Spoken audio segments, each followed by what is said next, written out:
Welcome back. It's all been up in the air for a while now, but the City of Johannesburg finally has a mayoral committee. Mayor Mpho Phalatse announced a 10-party coalition.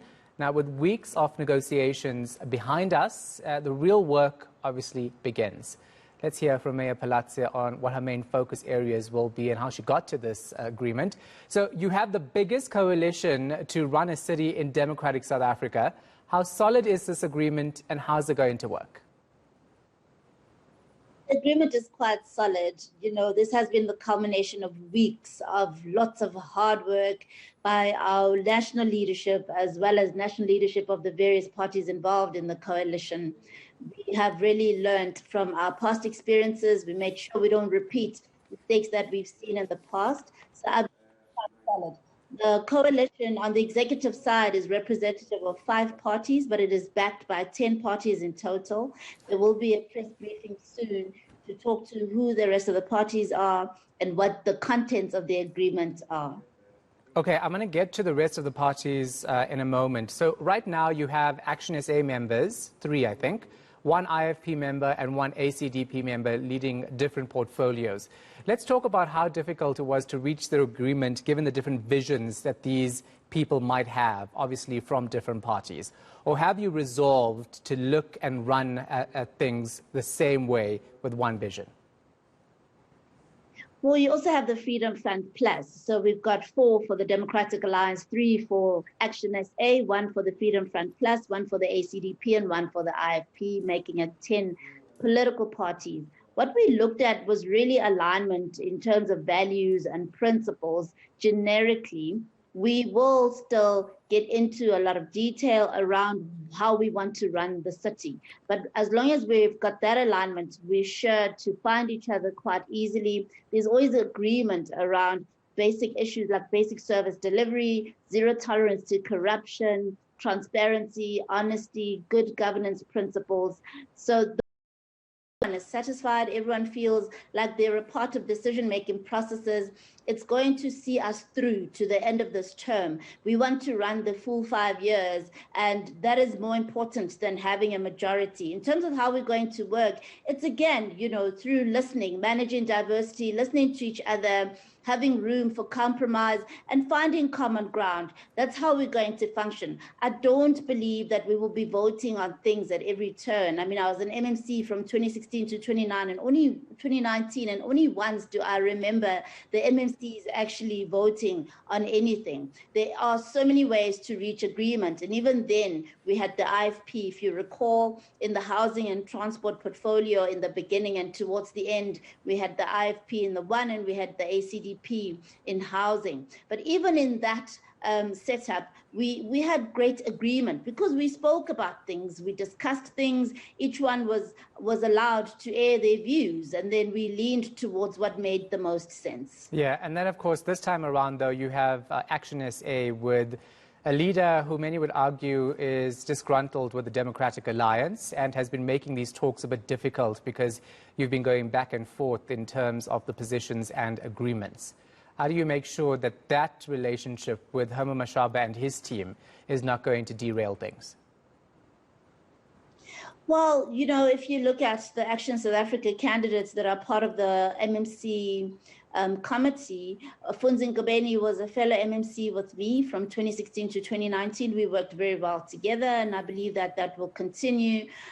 Councillor Tembe was the chief of police while I was MMC. Again, we had a beautiful relationship, and I believe that that will continue. There is, of course, a new councillor that I'm yet to get familiar with, but I'm sure that we will have great relations going forward. I don't think it's fair to say that any one party made the negotiations difficult. These negotiations were bound to be difficult. When you have 10 political parties, each one with its own wish list, and we all want the same portfolios, we all want the same things, it's not going to be an easy and overnight thing to find common ground. It's taken us 3 weeks after my election, which again, I think is really well done considering what the international standards are with coalition agreements. So I think we've done really well, and I'm really excited that we finally found each other and that at this point, most people are satisfied. Mayor, are you going to be running the show in Johannesburg, or are your national leaders going to be telling you how to run it? Where does that come from? I've been an MMC before. National leaders never told me how to run my portfolio. I don't expect that will change now when I'm the mayor. Our national leadership understands the separation of party and state, even though they will provide support where support is needed. As you know, the Democratic Alliance has rich intellectual property across different functional areas, including electricity, which is one big challenge in Johannesburg. The city of Cape Town is already one stage of load shedding lower than the rest of the country. So there will be learnings that we will take from other areas where we govern. We'll bring them into Johannesburg, but not in an overbearing, lording over us manner, but more in a supportive, let's help you move along quicker manner. And they will not give unsolicited advice. I've had a lot of respect from our leadership, but a lot of support, which I really appreciate because I'm going to need it. Yeah.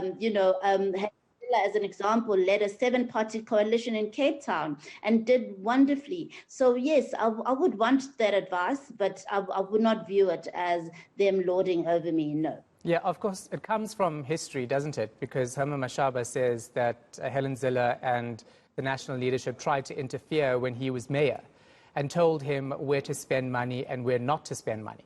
So that's why I'm asking the question, because you had a grand plan for Alex, and we're hoping that that grand plan actually plays out because people need improvement there.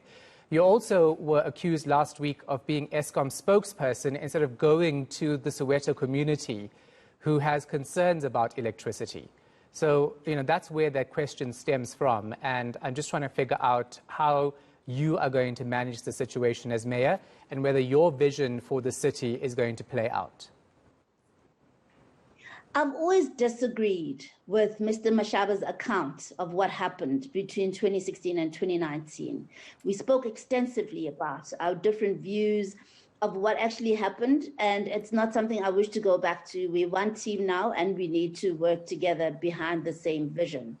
I have the utmost faith in my political party that they will support me. I've never seen them lording over anybody, including Mr. Mashaba. There were differences of opinion, which were really, if you look at the basis of differences of opinion, you could see that there was merit in those differences. And difference is not always a bad thing. We need to allow, as I said earlier, a safe space to have debates, to have, healthy disagreements when necessary. And that happened. And I imagine that it will happen. There's decisions that I'll make where somebody will say, how about this? Have you thought of that? They might have a different opinion. And we must talk about things. I must not run away when such happens. And I must not accuse people of wanting to control me when they show me a different approach or a different opinion to something that I'm doing. So no, I don't agree that the Democratic Alliance is like that at all. All right, so politics aside, let's talk governance, because this is the most important question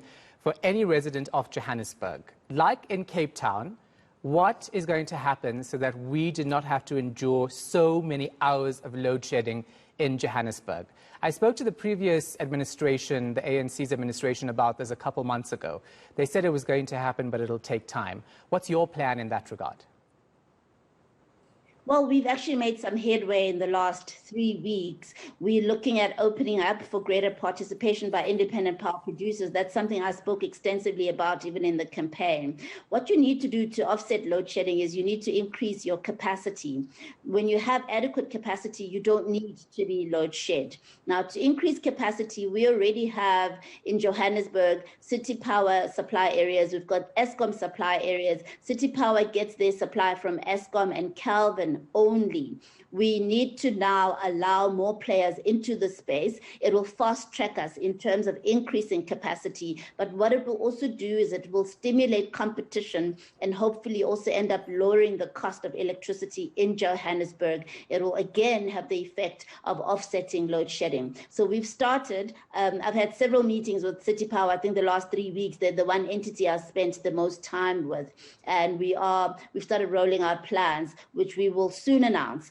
In a few months, we should be able to switch on a few areas. I'm very excited about that development, actually. Well, if you get it right in a few months and that happens, I'll give you a huge applause. Thank you so much for your time, Mayor. I appreciate it. Dr. Mpho Phalatse.